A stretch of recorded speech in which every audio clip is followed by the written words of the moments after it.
my friends. Let's focus on the inconjunction between the Moon and Pluto today and what this brings in synastry. So this is different than in a composite chart. It has a very different meaning in a composite chart. In synastry, the Moon person is a bit standoffish about the Pluto person. That is because the Moon is where we want to remain the same. We want peace. It represents the past, continuity. It's where we want to right ourselves. The Moon is not about change. Pluto is all about change.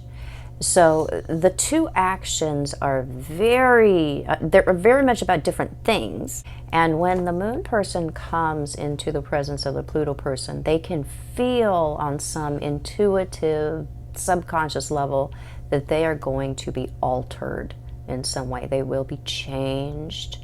And that is an uncomfortable feeling. That is an unsettling, disquieting feeling. That's not the feeling that we're looking for as the Moon. The Moon wants tranquility. We want to know what's next. Predictability. It's not always there because we're talking about feelings, but that's what we're after. So the Pluto person is a subtle threat to the Moon person. The Pluto person is unaware of this, although they do pick up on the lack of emotional commonality between the two of them.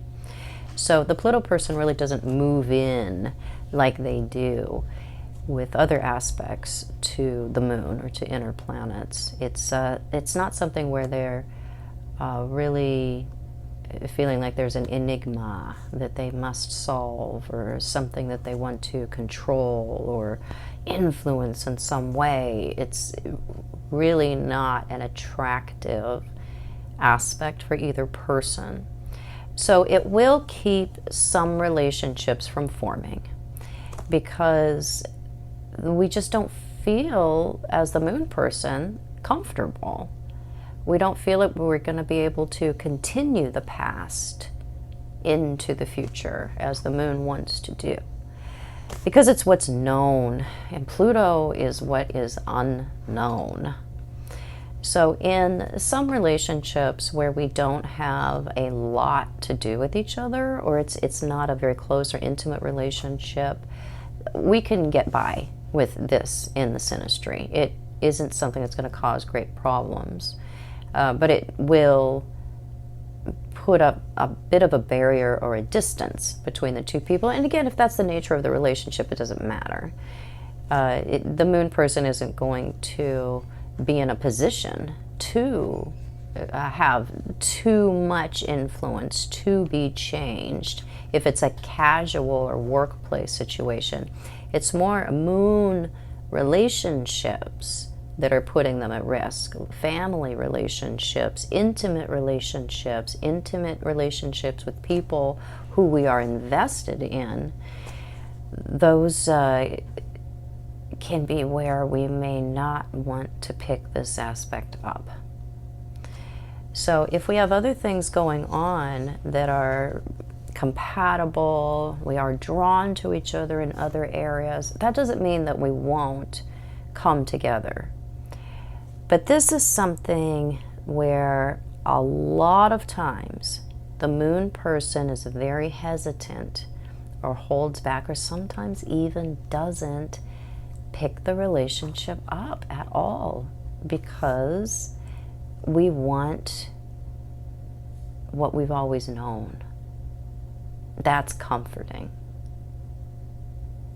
And Pluto, that deep, dark cave of the unknown, even though it could be fabulously good for the Moon person, that cave of the unknown is something that we fear.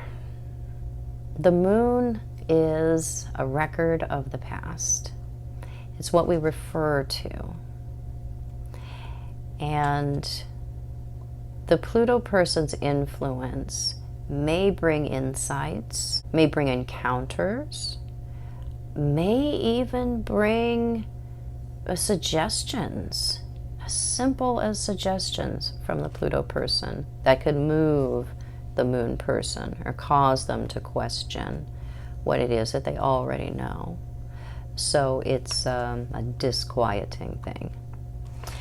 So I hope this was helpful. If it was, please subscribe to my channel. I know it's kind of a bummer of a video. You can find me on the internet at Truth and Aspect Astrology, Facebook, Instagram, other social media, Truth and Aspect Astrology. And check out my website for ongoing courses. They will not be open forever, so join while you have a chance. You can join in progress and receive the playlist. And these are taught live, so we have conversation, questions, a lot of humor. We have a good time. So check me out over my website if you're looking for more content, and I'll be back super soon.